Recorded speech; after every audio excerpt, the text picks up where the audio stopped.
Good morning, and thank you for joining myself. And also I'm joined with David Walter Representative Walter from Morris, Illinois, on my right, and to my left is Representative Tom Demmer of Dixon, Illinois. I'm Jim Durkin. I'm the House Republican leader from the 82nd District, Western Springs. Last night at 3 a.m., we wrapped up this legislative session. Even in what was promised as a new day, we saw a 1,000-page budget bill dropped at the 11th hour, literally, like about 11:30.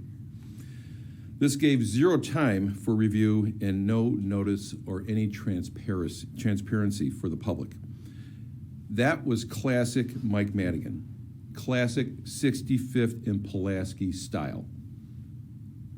Now, also baked into that budget were pay increases for legislators. We go through this exercise year in, year out, and with the Democrats' hope that the public won't notice. We're going to make sure that we will educate the public on how the Democrats gave themselves pay raises to the legislature and also increased their district office allotment. So don't be fooled when you read the press release after press release how they won't accept the pay raise and the district office allotment, or how Comptroller Susana Mendoza won't fund it. We saw a minuscule step in ethics reform when we could have done so much more. Loopholes still exist that allow many to take advantage of the system. The Arroyo loophole still continues and flourishes in Illinois. Over a year ago, our caucus introduced so many ethics reform measures that could have been easily passed. Not only this entire session, but the last 7 days that we were here every 7 days. Nothing was accomplished. But yet again, we see Governor Pritzker attempt to go against his word and take away the agreed business incentives from 2 years ago that our state desperately needed. In the end, the governor backed down, we won, and it just proves that Governor Pritzker's word and his power in this building and in government continues to lose credibility. We saved scholarships for low-income students. We made sure that the data center incentive continues to thrive.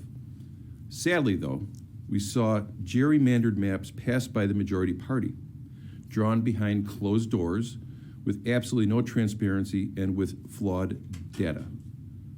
When we are in the midst of the worst scandal in Illinois history, don't you think our citizens would want more from us? They desperately want honesty in government, and they did not get it. So now it's on the governor. It's time for the governor to step up and commit to his promise to veto any maps drawn by the legislators. The maps that have been sent to him or will be sent to him were drawn by individual members of the House and Senate Democrat Party.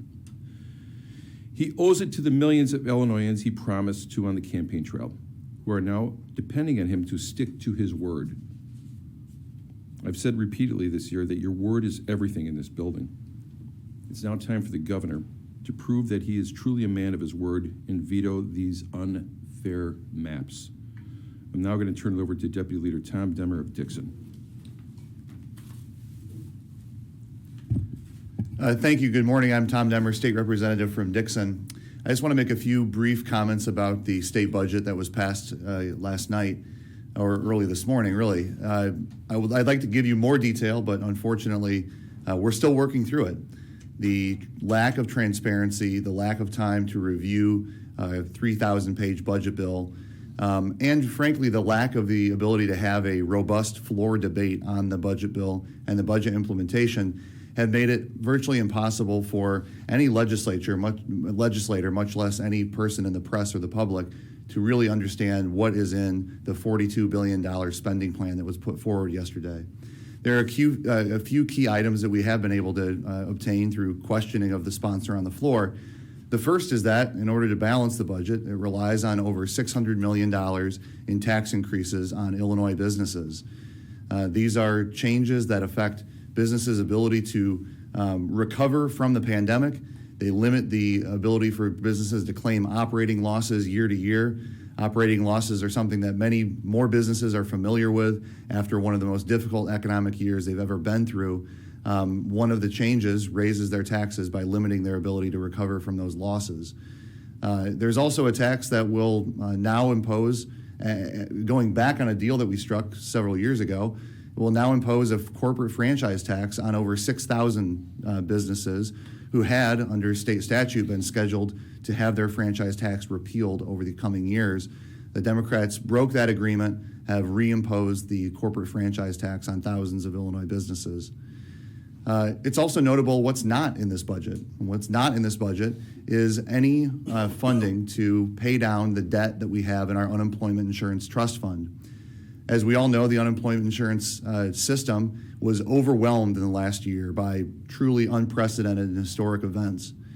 The reality today is that we have $5 billion in debt in the trust fund that's directly related to COVID, and that could be solved with a one-time payment into the unemployment insurance trust fund, funded by the same federal dollars that are designed to help states recover from the pandemic. If we don't address this debt, there are three negative things that will happen. First, we'll have to reduce benefits for individuals in the unemployment insurance system. Second, all employers who pay unemployment insurance taxes will see a significant tax increase.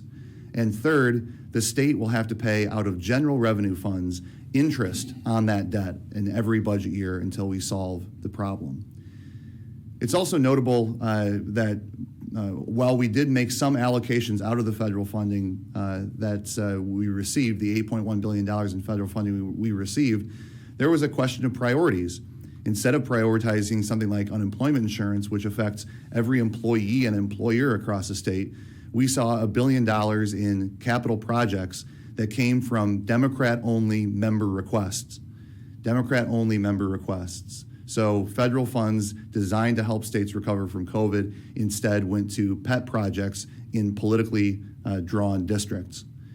We also have a case of priorities when it comes to our ability to debate, understand, analyze, and discuss an important budget that will set the state's operating plan for the next year. What we saw from the Democrats this session is what the true priorities were. And the number one priority was to pass politically drawn, gerrymandered maps. That happened a week ago. That happened with a tremendous amount of attention and fanfare. That happened not at the 11th hour, not while cutting off debate, but instead in a way that showed you that the true priority of this year was to maintain their political advantage. And everything else, a watered-down ethics bill, a last-minute budget, a budget implementation plan that got virtually no ability for the public to see what's in it, all passed at the 11th hour in a demonstration that we continue to govern through a system of brinksmanship. That's inappropriate. The people of Illinois deserve better, and we should see a true prioritization of transparency in Springfield. And I'll turn it over to my colleague, Representative David Welter. Thank you, Leader Demmer. David Welter from Morris, Illinois. I represent the 75th District, which encompasses half of Illinois' nuclear fleet. I am here today to talk about energy, such a fun, exciting topic, but definitely something that we've seen over the last several days, maybe a lot of highs and lows about where we were at in terms of negotiations. So here we are. We've been adjourned to the call of the chair, and no specific date has been given. What I would say today, I'm cautiously optimistic. I'm hopeful that we will end up getting to the finish line on this. But what we need now is a commitment from the speaker, a commitment from the governor, that they're going to bring us back here within the next week. That's the request, within the next week, so that we can finish the work that we have left to do on energy.